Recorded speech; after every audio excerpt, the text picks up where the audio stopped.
ہم ملاقات کرائیں گے والی ریاست میر علی مراد خان تالپور کے فرزند جو کہ پرنس میر مہدی رضا خان تالپور ہیں.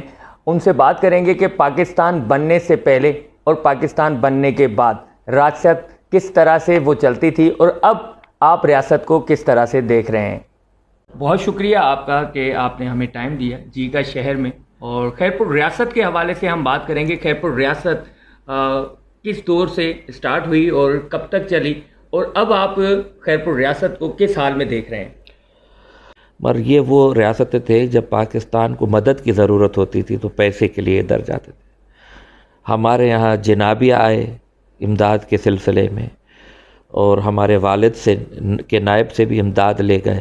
آپ ایک اندازہ آپ لگائیے کہ 5,06,000 تولہ سونا، یہ تقریباً میرا خیال اوور 53 یا کچھ بلین روپیز یا اس سے بھی شاید زیادہ بنتا ہے سالانہ. اس زمانے میں آبادی کراچی کی کوئی 3-3.5 لاکھ تھی، ریاست کی 3,20,000 یا کچھ ایسے، اس سے بھی کم تھی. پارٹیشن سے پہلے تو 3 لاکھ سے بھی تھوڑا سا کم تھا. تو اب یہ آپ کا بنتا ہے 50 بلین روپیز. آج جو ہے تقریباً 2 ارب روپے، کہاں 53 ارب روپیز سالانہ 3 لاکھ کی آبادی کے لیے، اور بغیر ٹیکس سے. میرے والد ٹیکس نہیں لیتے تھے، یہاں تک کہ کسٹم ڈیوٹی نہیں، اور ڈھل اور آبیانہ بھی میرے والد نے معاف کر لیا تھا. خود ریاستوں نے صنعت لگائی، اور جب ریاست نے صنعت لگائی تو کامیاب ہوئیں. تو ہم نے سمجھا پرائیویٹ لوگ بھی 1-2 فیکٹریاں لگائیں گے. انہوں نے تو ہم سے بھی 2 گنا زیادہ فیکٹریاں لگا لی. اور پھر ہمارا ایکسپورٹ کا راستہ، کیونکہ مینیجر ہمارے جو تھے جرمنی سے اور ادھر ادھر سے تھے، تو وہاں سے بھی لوگ یہاں سیٹل ہونے لگے گورے کام کرنے کے سلسلے میں. تو ایک ڈیولپمنٹ ہو گیا. گوروں کا فائدہ یہ ہوا کہ گوروں کی وجہ سے ہمارے لیے یورپ کی اکانومی کے دروازے کھل گئے. ہم اپنا جو چیز پیدا کرتے تھے یہاں پہ وہاں بیچتے. جیسا اس زمانے میں ٹی وی ایجاد نہیں ہوا تھا مگر ریڈیو تھا، تو ریڈیو کے اسپیکر کہ پردہ جو تھا وہ وہاں جا کے اسمبل ہوتا تھا، بنتا یہاں تھا خیرپور میں. ہم نے صرف 4 سال میں جب ہم نے پہلے شروع کیا تو ایک دم ہم حیران رہ گئے. 52 فیکٹریز لگ گئے تھے، جس میں 32-34 جو تھے وہ اس کی تھی اپنی آپ کی پرائیویٹ لوگوں نے بھی لگا لی. ہم اور سہولتیں اتنی تھی نا، کیونکہ ہم پلاٹ فری دیتے تھے صنعتی زون میں، بجلی ہم فری فراہم کرتے تھے، بجلی بھی فری، پلاٹ بھی فری آپ لگائے. اور ان کے جو پیسے لون قرضے کا بندوبست وہ ہم کرتے تھے کہ بھئی یہ آپ کا فیکٹری لگے گا، مگر مشین وہ ان کو خریدنے نہیں دیتے تھے. مشین ہم آپ کے ساتھ جا کے خریدیں گے، دیکھیں گے معیاری چیز ہو جو لگے. میرے والد کہتا وہ چیز لیں گے جو سب سے ہائیسٹ کوالٹی ہو. تو آپ کا جو ٹیکسٹائل تھا وہ ایشیا کے نمبر 1 پہ تھا. آپ کا جو ٹیبیکو ری ڈرائنگ تھی وہ برے صغیر پہ نمبر 1 تھی. آپ کی یہ بنارسی والوں کی بات نہیں کر رہا، وہ تو علیحدہ بس ہے، مگر ہماری سلک ویونگ فیکٹری بھی انڈیا کی نمبر 1 فیکٹری تھی. یا ہماری جو ہاکی ٹیم تھی اس نے جرمنی کی ہاکی کی ٹیم کو جو اس وقت یورپین چیمپئنز تھے ان کو شکست دی تھی میچ میں، ہمارے خیرپور کی ہاکی ٹیم نے. اور آپ کے جو ہمارے جو اسکاؤٹس ہوتے تھے، کتنی معمولی چیز اسکاؤٹ کو سمجھتے تھے. 3 لاکھ آبادی میں صرف 16,000 اسکاؤٹ تھے. اور یہ برے صغیر کا جو اس میں پورے دنیا میں ان کا آنا جانا ہوتا تھا، سوئٹزرلینڈ ادھر ادھر. برے صغیر میں جو ہوتا تھا برٹش امپائر کے یہاں مقابلہ، تو تمام ریاستوں اور تمام برٹش صوبوں کو شکست دیتی تھی ہمارے اسکاؤٹس. یعنی سب سے پہلے برج کون بنائے گا، سب سے پہلے آگ کون چالو کرے گا.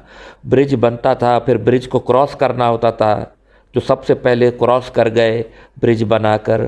خیمہ کون سب سے پہلے لگائے گا، کون صحیح جڑی بوٹی اور بیکار جڑی بوٹی میں فرق کون کرے گا، ہب سے موسم کی ہوا سے پانی کیسے بنائے گا. یہ ساری چیزیں اسکاؤٹ کی ٹریننگ میں ہوتی تھی. اب فقط لوگ یہ گلے میں ربن پہنتے ہیں، ٹریننگ کوئی چیز نہیں. مگر برے صغیر میں یا پہلا پوزیشن یا سیکنڈ پوزیشن پہ آتا تھا ہمارا اسکاؤٹ. تو جب ہمارا ریاست ختم ہوئی تو ہمارے ایک ہندو صاحب ہوتے تھے بیچارے جو چلے گئے، تو انڈیا چلے گئے. بس حالات افسوسناک ایسے ہو گئے کہ ان کو ہجرت کرنی پڑی، جو بعد میں خیال نہیں رکھا گیا ہمارے مائنورٹیز کا. جو ایک ایجوکیشن کے حوالے سے جو ہے وہ خاص ریاست کے دور میں ایجوکیشن کہاں تھی اور اس کا معیار کیا تھا؟ اچھا جی، ایجوکیشن کا معیار اچھا اس لیے تھا کیونکہ آپ کے جو استاد تھے، جو ہائیسٹ نمبر آف کانسنٹریشن جو تھی پی ایچ ڈی اس کی خیرپور میں تھی. جتنے یہاں پی ایچ ڈی اس زمانے میں بہت مشکل چیز ہوتی تھی. کسی یونیورسٹی کے پاس اتنی پی ایچ ڈی نہیں تھی جتنا ہم لوگوں نے یہاں جمع کر لیے تھے. اور اس زمانے کے یعنی برٹش دور سے تو اردو کے جو استاد تھے وہ کافی کوالیفائڈ تھے اور انڈیا سے آئے تھے. تو انہوں نے پوچھا آپ نے اتنا بڑے شہر اور اتنے بڑے دوسرے مشہور اداروں کو چھوڑ کے آپ یہاں خیرپور کیوں آئے، یہاں ناز ہائی اسکول میں پڑھانے کے لیے؟ تو یہ ہائی اسکول کے اردو کے ٹیچر ہیں. تو اب انہوں نے یہ فرمایا کہ میں اس لیے آیا تھا کیونکہ ایک خیرپور میں ہائی اسکول کے اردو کی ٹیچر کی جو سیلری اور سہولتیں تھیں وہ برٹش امپائر کے انگریز ڈپٹی کمشنر سے زیادہ تھیں اس کی تنخواہ. تو میں کیوں نہ آتا؟ تو ہم تو اتنے بڑے بڑے لوگ وہاں پہ انٹرویو دے رہے تھے یہاں خیرپور کے لیے نوکری کے لیے کہ میں سمجھ رہا تھا شاید مجھے نہ ملے، مگر میری قسمت لگ گئی کہ مجھے مل گئے. ہیلتھ کے حوالے سے آپ نے بتایا کہ ہیلتھ میں بھی سب سے زیادہ ٹاپ میں ریاست ہوتی تھی، تو اس کے حوالے سے آپ کچھ تھوڑا سا بتائیں. ہیلتھ میں اس زمانے میں یہ تھا کہ ہیلتھ میں میں کہوں گا جتنا ترقی کرنا تھا اتنا تو نہیں، مگر پھر بھی پاکستان سے میرے خیال کوئی 14 گنا زیادہ ہم خرچہ کرتے تھے فی کس ہیلتھ کیئر پہ، اور بلکہ اس سے بھی مطلب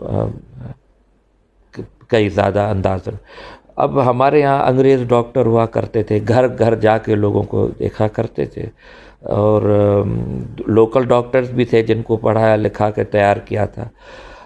آپریشن شروع ہونا ایک دفعہ جو سب سے کمال ہوا تھا، جو سر ہنری ہالینڈ کو، جن کو کوئین کے والد، برطانیہ کی جو اس وقت کوئین ہیں ان کے والد نے سر کا خطاب دیا تھا غالباً، انہوں نے ایک آنکھوں کا علاج دریافت کیا. تو ان کو ہم لوگوں نے دعوت کی کہ یہاں پہ دیں. تو یہاں پر پھر ان سے بھی سیکھنے آتے تھے. سر ہنری ہالینڈ فری علاج ہوتا تھا لوگوں کا، جو جیسی ریاست کے جانے کے بعد پھر وہی علاج کے لیے لوگوں کو انگلینڈ دوبارہ جانا پڑتا تھا. اور پھر جب علاج آیا تو پھر بھی 70-65 ہزار روپیہ اس علاج کا خرچہ. تو اس زمانے میں جب ایک مرسڈیز کی قیمت 28,000 روپے تھی اسی علاج کی، جو سر ہنری ہالینڈ تقریباً 900 آپریشنز وہ اور ان کے ساتھ دوسرے ڈاکٹر بیرون ملک کے آ کے ان کے ساتھ مل کے کیا کرتے تھے.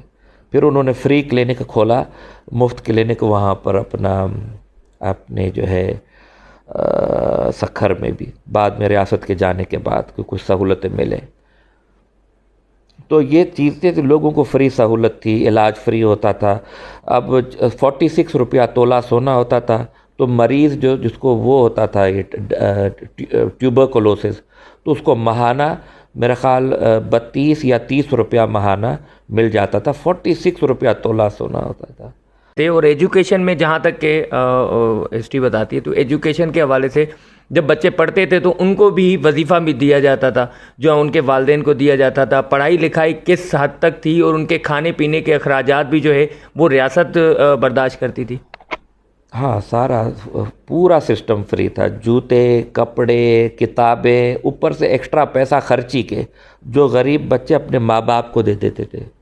اچھا، جو بچوں کو کوئی وڈیرا، یہ سب سے اہم بات ہے، کوئی وڈیرا، کوئی سردار، کوئی پیر کسی بچے کو اسکول سے نہیں روکتا تھا. وہ زمانہ ہی دوسرا تھا، کسی کے آپس میں ایک دوسروں سے کسی دشمنیوں والا یہ پیدا کیا گیا ہے. تم اس کے دشمن بنو، شیعہ سنی کا بنے، سندھی مہاجر کا بنے، سندھی پنجابی کا بنے، سب آپس میں دشمن بنتے پھرے. آپ سمجھ گئے نا، یہ ابھی والا سسٹم ہے. سب لوگ لڑتے رہیں اور جو کھانے والا کھاتا رہے. آپ کے والد کو 18 سال کی عمر تھی تو وہ جب تک وہ ان کو ریاست سونپی گئی اس سے پہلے کتنے جو ہے وہ پریزیڈنٹ بنے اور کتنے لوگوں نے کس طرح کے اور کس حکمت عملی پر جو ہے وہ حکومت چلائی؟ انہوں نے جو تھے وہ پہلے صدر جو بنے تھے وہ میر حاجی غلام حسین، پرنس میر حاجی غلام حسین وہ بنے تھے. اور اس کے بعد بنے تھے غالباً مطلب میر علی ڈنو بھی بنے. کہ دادا میر محمد علی وہ بھی بنے تھے، صدر بنے تھے، پرنس میر غلام حسن بھی بنے. تو اب یہ ہوا کہ میر محمد علی بھی پرنس تھے، غالباً پوتے تھے سوورن مونارک کے. تو یہ بنے اور اچھا سنبھالا انہوں نے، اور کافی ریاست کو کافی اٹھایا، اور اتنا اٹھایا کہ جب میرے والد کرسی پہ بیٹھے تو آرام سے انہوں نے راکٹ کی طرح، جیسا چارٹ کو آپ دیکھیں باہر چارٹ لگا ہوا ہے گروتھ کا، وہ تو ایسے جا رہا ہے، ایسے اوپر نہیں جا رہا ہے، ایسے خیرپور جا رہا تھا، اور خیرپور ریاست جانے کے بعد ایسے نیچے سیدھا ڈراپ واپس تباہی سمجھیے.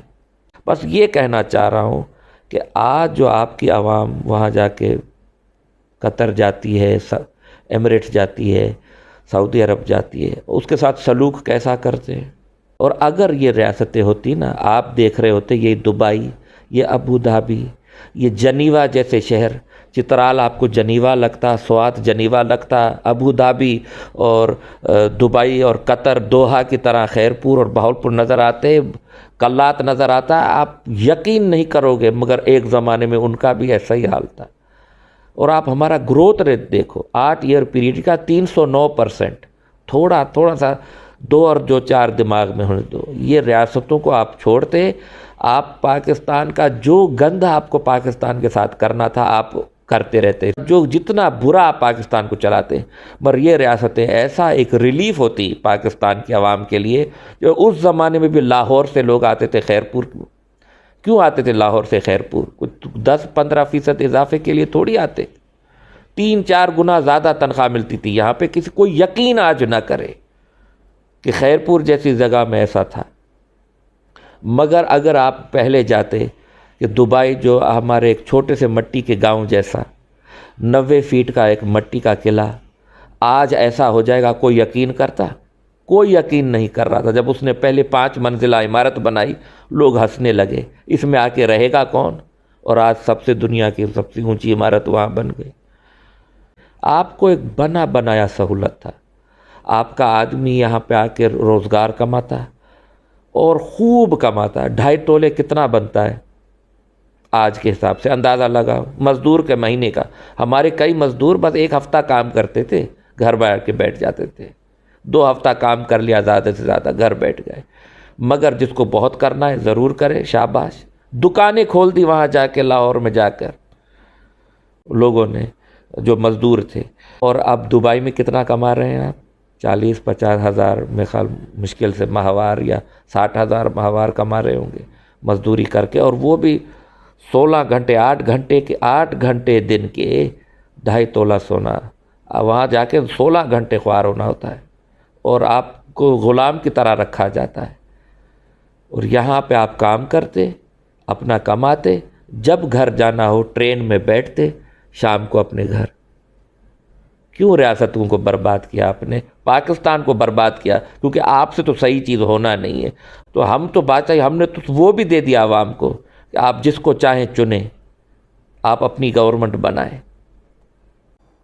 خیرپور ریاست کے دور میں یہاں تمام شہروں سے لوگ آتے تھے اور یہاں کماتے تھے، اور جب دل ان کا چاہتا تھا وہ اپنے واپس گھروں تک چلے جاتے تھے. چلتے ہیں خیرپور ریاست کی اور بھی تصویریں دیکھتے ہیں جو کہ آپ کو دلچسپ لگیں گی.